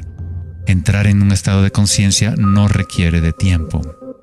Como dice Eckhart Tolle, la conciencia y la presencia siempre suceden en el ahora. Si estás tratando de hacer que algo suceda, entonces estás creando resistencia hacia lo que es. Es la eliminación de toda resistencia lo que permite que la energía evolutiva se desarrolle. En la tradición yógica antigua, las posturas de yoga se han utilizado para preparar el cuerpo para la meditación. El Hatha Yoga nunca fue enseñado como un régimen de ejercicio, sino como una forma de conectar nuestro mundo interior y exterior. La palabra sánscrita Hatha proviene de las raíces Sol A y Luna Ta. En el Yoga Sutra original de Patanjali, el propósito de las 8 ramas del yoga es igual al noble sendero de 8 facetas del Buda, para la liberación del sufrimiento. Cuando las polaridades del mundo dual están en equilibrio, surge un tercer elemento. Nos encontramos con la misteriosa llave dorada que abre las fuerzas evolutivas de la naturaleza. Esta síntesis de los canales del Sol y la Luna es nuestra energía evolutiva.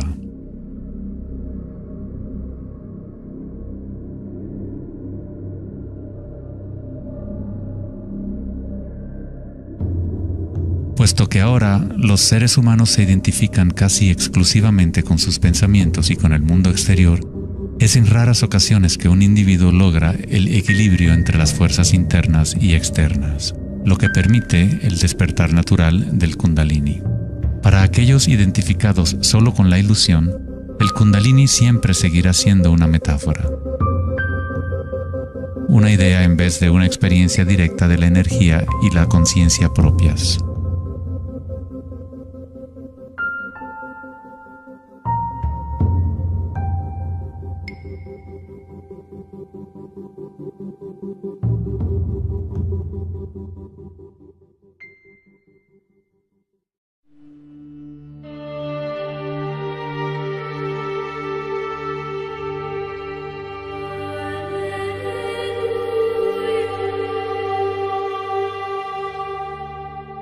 La vida, la libertad y la búsqueda de la felicidad.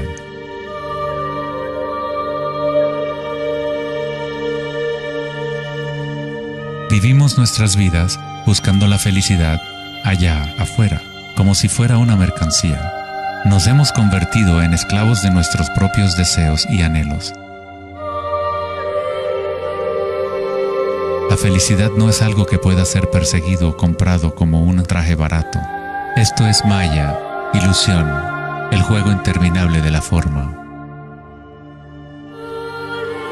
En la tradición budista, samsara, o el ciclo interminable del sufrimiento, se perpetúa por el deseo de placer y la aversión al dolor. Freud se refirió a esto como el principio del placer. Todo lo que hacemos es un intento de crear placer, para obtener algo que deseamos o para evitar algo que no es deseable, que no queremos. Incluso un organismo simple como el paramecio hace esto. Esto se llama respuesta al estímulo. A diferencia de un paramecio, los humanos tenemos más posibilidades de elección. Somos libres para pensar, y ahí radica el problema. Es pensar en lo que deseamos, lo que se ha salido de control.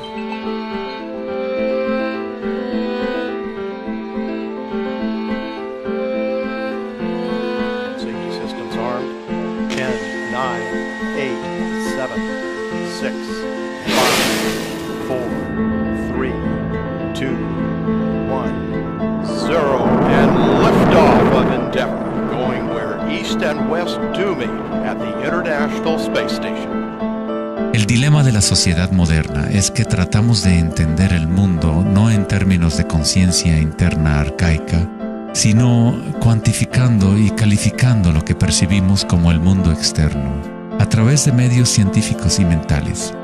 Pensar solo ha llevado a pensar más y a formular más preguntas. Anhelamos conocer el secreto que crea el mundo y orienta su camino. Pero consideramos esta esencia como si estuviera fuera de nosotros, no como una cosa viviente e inherente a nuestra propia naturaleza. Fue el famoso psiquiatra Carl Jung quien dijo: aquel que mira hacia afuera sueña, aquel que mira hacia adentro despierta.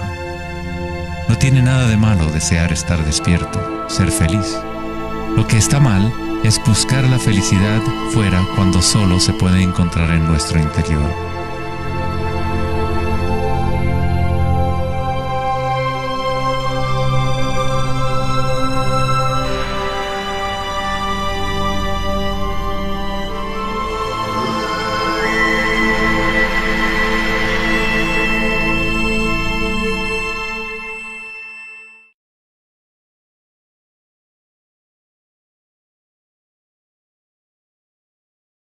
Más allá del pensamiento. El 4 de agosto de 2010, en la conferencia Techonomy en Lake Tahoe, en California, Eric Schmidt, director ejecutivo de Google, mencionó una estadística asombrosa. Cada 2 días creamos la misma cantidad de información que hemos creado desde los albores de la civilización hasta el año 2003. Es algo así como 5 exabytes de datos. Nunca en la historia de la humanidad hemos usado tanto la mente y nunca había habido tanta confusión en el planeta. ¿Podría ser que cada vez que pensamos en una solución a un problema, creamos 2 problemas más? ¿De qué sirve pensar tanto si no conduce a una mayor felicidad? ¿Somos más felices? ¿Más ecuánimes? ¿Más alegres como resultado de tanto pensar? O quizás nos aísla, nos desconecta de una experiencia más profunda y más significativa de la vida.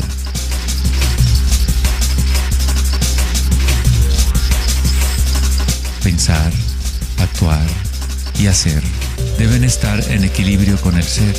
Después de todo, somos seres humanos, no actos humanos.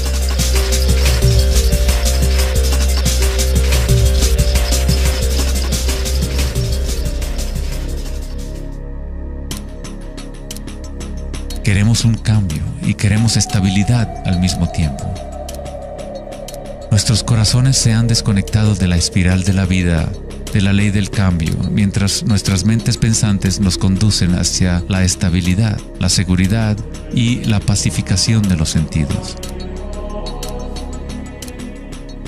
Con una fascinación morbosa, observamos asesinatos, tsunamis, terremotos y guerras. Constantemente tratamos de ocupar nuestra mente, llenándola de información.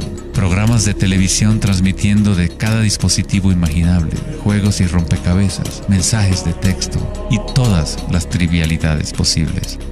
Nos dejamos fascinar con la corriente infinita de nuevas imágenes, nuevas informaciones, nuevas formas de provocar y pacificar nuestros sentidos. los momentos de reflexión interior, nuestro corazón nos dirá que hay algo más en la vida que nuestra realidad actual, que vivimos en un mundo de espíritus hambrientos, siempre anhelando más y nunca satisfechos.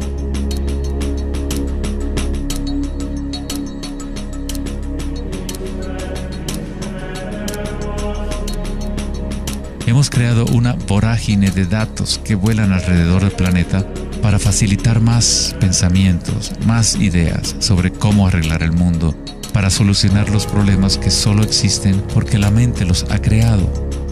Los pensamientos han creado todo el lío en el cual nos encontramos actualmente. Libramos guerras contra enfermedades, enemigos y problemas. La paradoja es que aquello que resistes, persiste. Cuanto más te resistes a algo, más se fortalece. Al igual que ejercitar un músculo, en realidad estás fortaleciendo aquello de lo cual justamente te quieres deshacer. Entonces, ¿cuál es la alternativa al pensamiento? ¿Qué otros mecanismos pueden utilizar los seres humanos para existir en este planeta?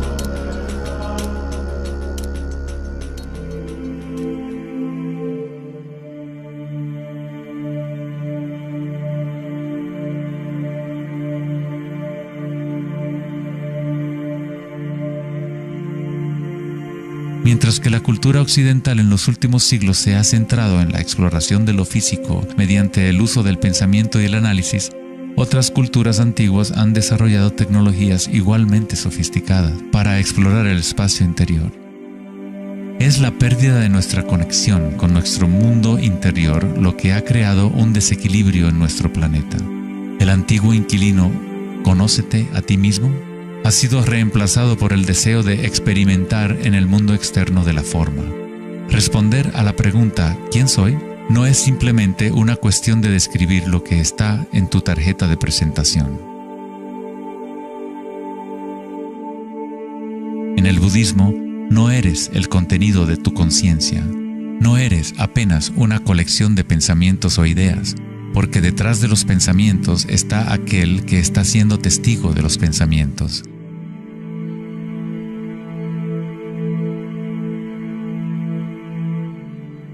El dicho enfático, «Conócete a ti mismo», es un koan del Zen, un acertijo sin respuesta.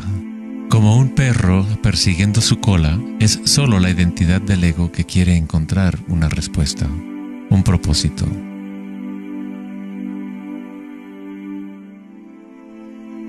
La verdad de lo que eres no necesita una respuesta, pues todas las preguntas fueron creadas por la mente egoica.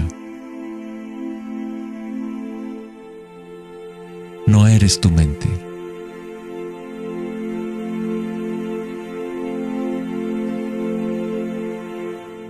La verdad no yace en más respuestas, sino en menos preguntas. Como dijo Joseph Campbell, no creo que la gente esté buscando el significado de la vida, más bien buscan la experiencia de estar vivos.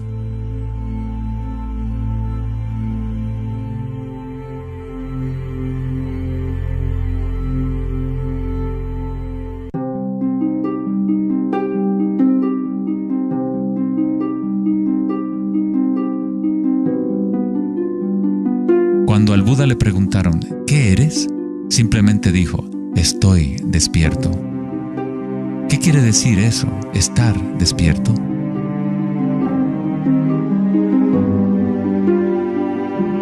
El Buda no dice exactamente qué es, porque el florecimiento de cada vida individual es diferente, pero sí dice algo, es el fin del sufrimiento.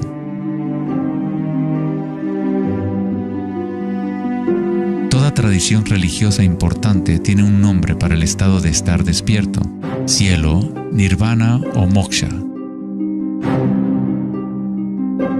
Una mente en calma es todo lo que hace falta para comprender la naturaleza de la corriente.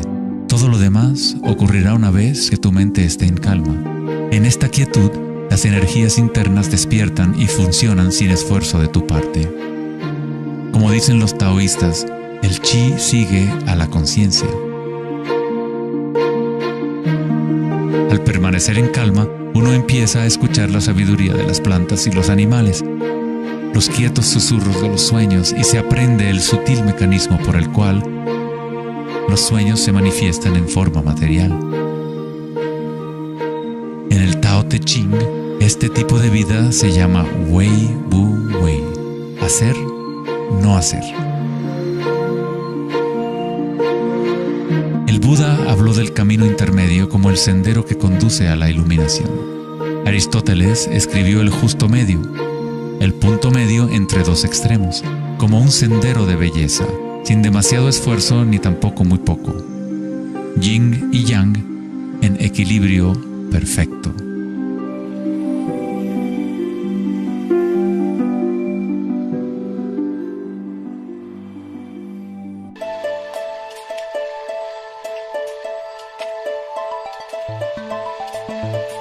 La noción de Vedanta sobre Maya, o la ilusión, es que no experimentamos el medio ambiente en sí, sino una proyección creada por los pensamientos.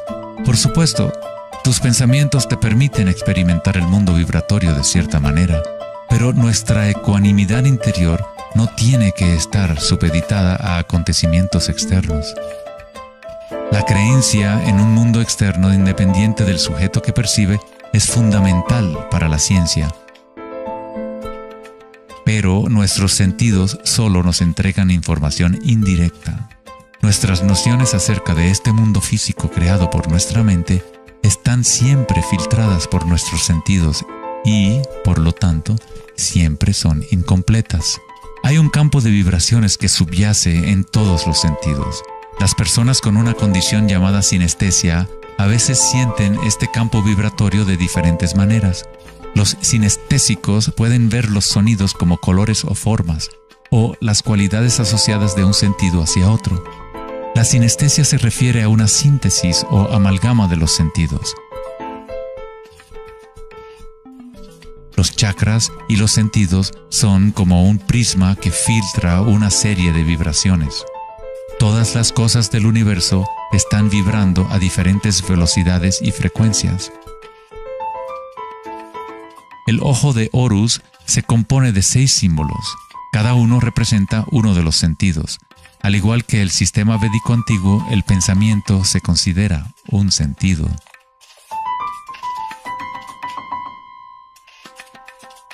Los pensamientos se perciben simultáneamente como sensaciones que se experimentan en el cuerpo. Surgen de la misma fuente vibratoria. El pensamiento es simplemente una herramienta, uno de los 6 sentidos, pero lo hemos llevado a un estado tan elevado que nos identificamos con nuestros pensamientos. El hecho de que no identificamos el pensamiento como uno de los 6 sentidos es muy significativo. Estamos tan inmersos en nuestros pensamientos que al tratar de explicar el pensamiento como un sentido es como explicarle a un pez el agua. ¿Agua? ¿Qué agua?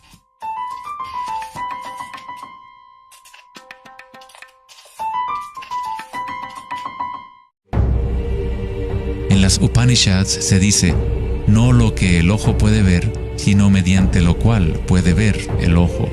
Toma conciencia de eso para ser Brahma, el Eterno, y no lo que la gente aquí adora.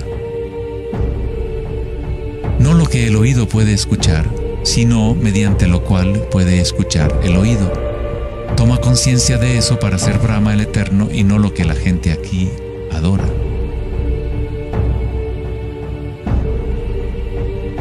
No lo que el habla puede iluminar, sino mediante lo cual el habla puede iluminarse. Toma conciencia de eso para ser Brahma, el Eterno, y no lo que la gente aquí adora.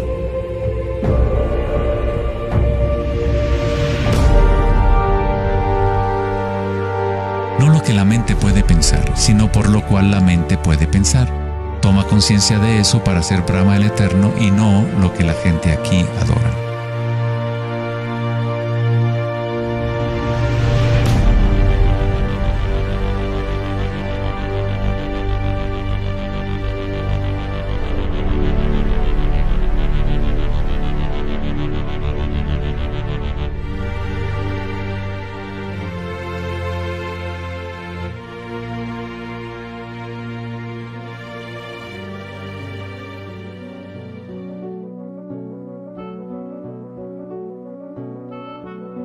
En la última década, grandes avances se han llevado a cabo en el ámbito de la investigación cerebral. Los científicos han descubierto la neuroplasticidad, un término que expresa la idea de que el cableado físico del cerebro cambia según los pensamientos que se mueven a través de él. Como expresó el psicólogo canadiense Donald Hebb, las neuronas que se ponen en marcha al mismo tiempo se conectan entre sí. Las neuronas se conectan al máximo cuando una persona entra a un estado de atención ininterrumpida. Lo que esto significa es que es posible dirigir tu propia experiencia subjetiva de la realidad. Literalmente, si tus pensamientos son de temor, preocupación, ansiedad y negatividad, estás incrementando la conexión para que surjan más pensamientos similares. Si diriges tus pensamientos hacia el amor, la compasión, la gratitud y la alegría, creas la conexión para repetir esas experiencias. ¿Cómo hacerlo cuando estamos rodeados de violencia y sufrimiento? ¿No es esto una especie de engaño o vana ilusión? La neuroplasticidad no es lo mismo que la noción de la nueva era que dice que creas tu realidad con pensamientos positivos. En realidad es lo mismo que el Buda enseñó hace 2500 años. La meditación vipassana o la meditación introspectiva podría describirse como neuroplasticidad autodirigida. Aceptas tu realidad tal como es, como realmente es. Pero tú lo experimentas en el nivel raíz de la sensación, en el nivel vibratorio o energético, sin prejuicio o la influencia del pensamiento. A través de una intención ininterrumpida en el nivel raíz de la conciencia, se crea la conexión para una percepción completamente diferente a la realidad.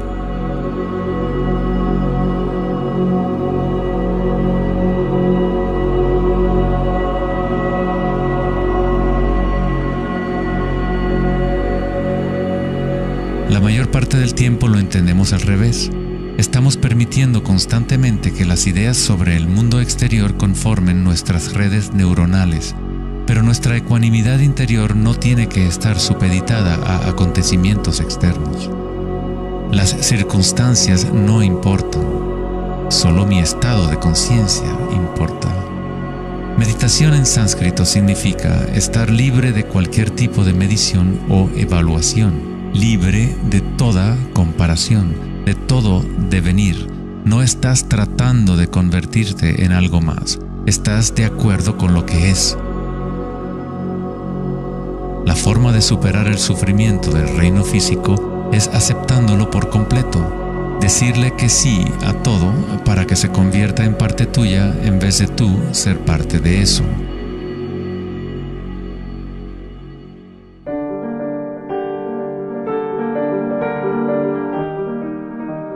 ¿Cómo se puede vivir de tal manera que la conciencia deje de estar en conflicto con su contenido? ¿Cómo puede uno vaciar el corazón de las ambiciones mezquinas? Debe haber una revolución total en la conciencia, un cambio radical en la orientación del mundo exterior al interior. No es una revolución provocada solo por la voluntad o el esfuerzo, sino también por la entrega total, la aceptación de la realidad tal como es. Solamente desde el corazón podemos tocar el cielo. Rumi. La imagen del corazón abierto de Cristo transmite de forma poderosa la idea de que uno debe abrirse al dolor. Uno debe aceptar todo si desea permanecer abierto a la fuente de la evolución. Esto no significa que te conviertes en un masoquista. No buscas dolor, pero cuando el dolor viene, lo cual inevitablemente ocurre, simplemente aceptas la realidad tal como es en lugar de anhelar otra realidad. Los hawaianos han creído durante mucho tiempo que es a través del corazón que aprendemos la verdad. El corazón tiene su propia inteligencia, tan obvia como la del cerebro. Los egipcios creían que el corazón, y no el cerebro, era la fuente de la sabiduría humana. El corazón era considerado el centro del alma y la personalidad. Era a través del corazón que se expresaba la divinidad, impartiendo conocimientos a los antiguos egipcios sobre su verdadero camino. Este papiro representa la medición del peso del corazón. Era considerado algo bueno pasar la vida después de la muerte con un corazón liviano. Eso significaba que habías tenido una buena vida. Una etapa universal o arquetípica que experimentan las personas en el proceso del despertar del centro del corazón es la experiencia de la energía personal como la energía universal.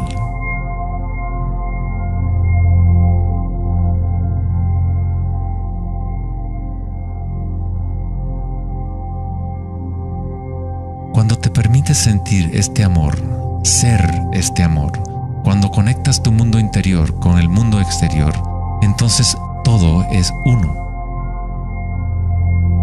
¿Cómo podemos experimentar la música de las esferas? ¿Cómo se abre el corazón?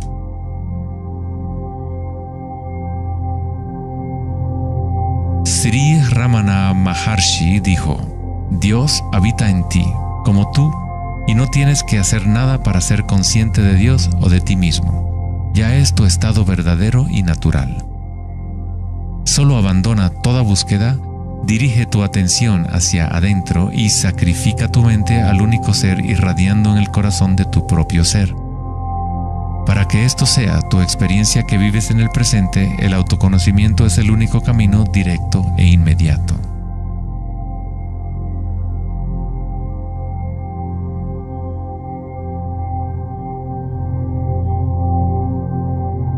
Cuando concilias y observas las sensaciones internas, tu vitalidad interior, estás observando en realidad el cambio. Esta fuerza del cambio es el surgimiento y la muerte que ocurren cuando la energía cambia de forma. El grado en que una persona ha evolucionado o alcanzado la iluminación es el grado en que uno ha adquirido la capacidad de adaptarse a cada momento o a transmutar la corriente de circunstancias humanas, siempre cambiantes, el dolor y el placer en gozo.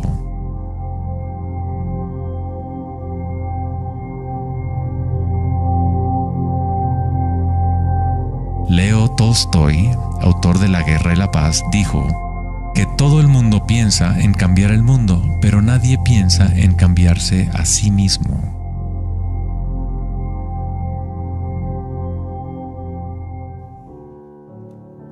Darwin dijo que la característica más importante para la supervivencia de la especie no es la fuerza o la inteligencia, sino la capacidad de adaptación a los cambios.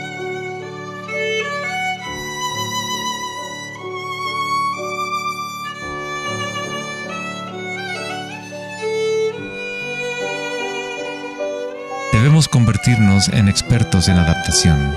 Esta es la enseñanza budista de Anika. Todo está surgiendo y desapareciendo, cambiando. El cambio es constante. El sufrimiento existe solo porque nos apegamos a una forma particular.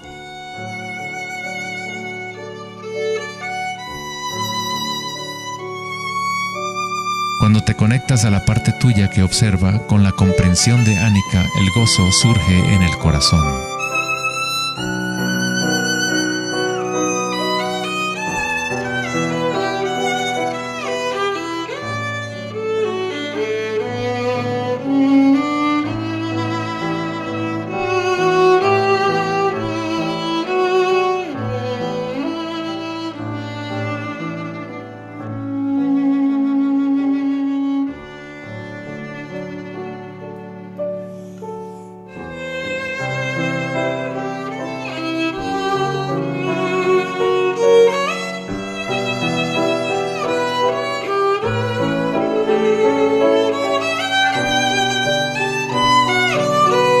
Santos, sabios y yogis a lo largo de la historia han descrito de una manera unánime la unión sagrada que se produce en el corazón, ya sean las obras de San Juan de la Cruz, los poemas de Rumi o las enseñanzas tántricas de la India.